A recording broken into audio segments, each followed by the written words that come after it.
کہ حضور کا قولی حکم ہے، اعلنوا ھذا النکاح واجعلوہ فی المساجد، نکاح کا اعلان عام کیا کرو اور مسجدوں میں منعقد کیا کرو۔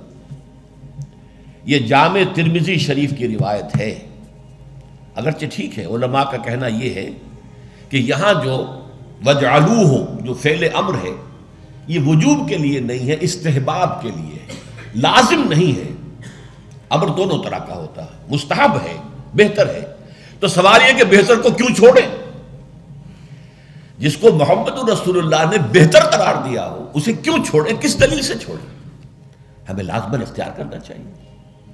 پھر میں نے عرض کیا حضور کی بیٹیوں کے نکاح مسجد میں ہوئے تو ہمارے ہاں کون ہے وہ چودھری اور وہ سرمایہ دار تو جو سمجھے کہ میری بیٹی کی تو توہین ہو جائے گی اس کا نکاح مسجد میں ہو؟ اس طرح باتیں سمجھانے کے لیے ہوتی ہیں۔ حضور کی محبت ہر مسلمان کے دل میں ہے، لیکن کسی نے ادھر توجہ دلائی ہی نہیں تو لوگ کیا کریں؟ اس میں علماء کی فیلیور ہے سب سے بڑی، اور اس کی وجہ کیا ہے؟ وجہ یہ ہے کہ ہمارے مولوی عام طور پر کمی کاری ہوتے ہیں، ملازم ہوتے ہیں۔ دیہات میں تو ان کی حیثیت کمی کاروں سے زیادہ ہوتی ہی نہیں، وہ چودھریوں سے کیسے کہیں؟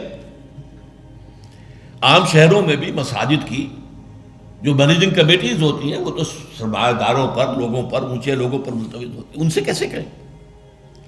لہٰذا یہ حدیث جو ہے بیان نہیں کی گئی، حدیث موجود ہے ترمذی شریف کی، اعلنوا ھذا النکاح واجعلوہ فی المساجد۔ میں نے اس حدیث کا حوالہ دیا تو لوگوں کی آنکھیں کھل گئی۔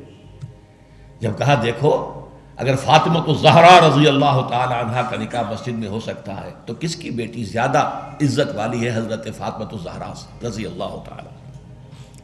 تیسری بات میں نے اور دی دلیل، اور اس میں غیرت کو ابھارا کہ دیکھو عیسائیوں نے اب تک اپنے چرچ اور اپنے پادری کی یہ عزت برقرار رکھی ہے۔ ان کی شادی چرچ میں ہوگی، کہیں نہیں ہوگی۔ پرنسس ہو، پرنس ہو، وہیں جائے گا۔ ہمارا مولوی بیچارہ بغل میں دبا کر وہ رجسٹر اور بیٹھا سوکھ رہا ہوتا ہے، بارات تو ابھی آئی نہیں ہے، 2 گھنٹے گزر گئے، بیٹھا ہوا، یہ اس کی حیثیت ہے ملازم کی۔ یہ وجہ ہے اب جب اس سے بھی غیرت جاگی لوگوں کی، ہاں واقعی بات صحیح ہے، عیسائیوں کے ہاں اگر ابھی تک چرچ کا یہ مقام ہے اور پادری کی عزت ہے۔ چوتھی دلیل میں نے اور دی، دیکھو نکاح سے کیا ہوتا ہے کہ ہمارے اس معاشرے میں ایک نئے خاندان کی بنیاد پڑتی ہے، اس کے لیے دعا کرنا، خیر، برکت، بھلائی، سعادت، یہ اس نکاح کا جز ہوتا ہے۔ لکھتے بھی ہیں کہ دعا میں شریک ہو۔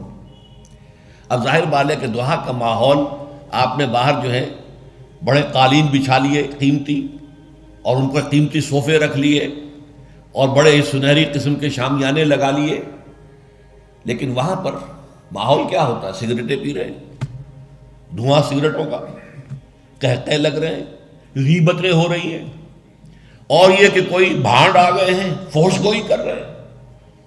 اس حال میں کوئی شخص جو ہے کونے میں بیٹھے ہوا مولوی صاحب جو من من من من من کر کے وہ کچھ پڑھتے ہیں اور کہتے ہیں دعا کر لو۔ اب دعا کیا خاک کر لو؟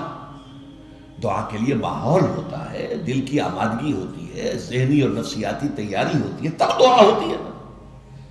یہ ماحول ہمارا، اس میں ہم نماز کے لیے جمع ہوئے ہیں، جمعے کے لیے جمع ہوئے ہیں، مسجد ہے، پاک ماحول ہے، لوگ اپنی اپنی حد تک اچھے کپڑے پہن کے آئے ہیں اور اس کے اندر عطر بھی لگایا ہے، حضور کی سنتیں ہیں یہ۔ اس طرح جمعے کی تیاری کیا کرو۔ اس ماحول کے اندر کوئی دھواں نہیں ہے سگریٹ کا، کوئی قہقہے نہیں ہے، کوئی غیبتیں نہیں ہو رہی ہیں، کوئی بکواس نہیں ہو رہی ہے، یہاں دعا کا ماحول ہے۔ تو یہ 4 دلیلیں ایسی تھیں کہ جو قاطع تھیں اور ہیں الحمدللہ۔ تو پہلی بات کہ مسجد کے اندر نکاح کی محفل منعقد کی جائے، اس کے لیے میں سمجھتا ہوں کہ ذرا سی تعلیم اور تلقین اگر ہو جائے، اور اگر حکومت کی سطح پر یہ کام ہو، ابھی تک تو یہ میں انفرادی طور پر ہو چکے ہیں، اب اس کو 30 برس میں نے جدوجہد کی ہے، ہماری تحریک کے تحت ہوئی ہے۔ اگر کہیں یہ سرکاری سطح پر، حکومت کی سطح پر ہو جائے تو یقیناً یہ ہے، میں کہتا رہا ہوں کہ بھئی برادریوں کے سطح پر فیصلہ کرو چلو، لیکن سرکاری سطح پر ہو جائے تو کیا کہیں۔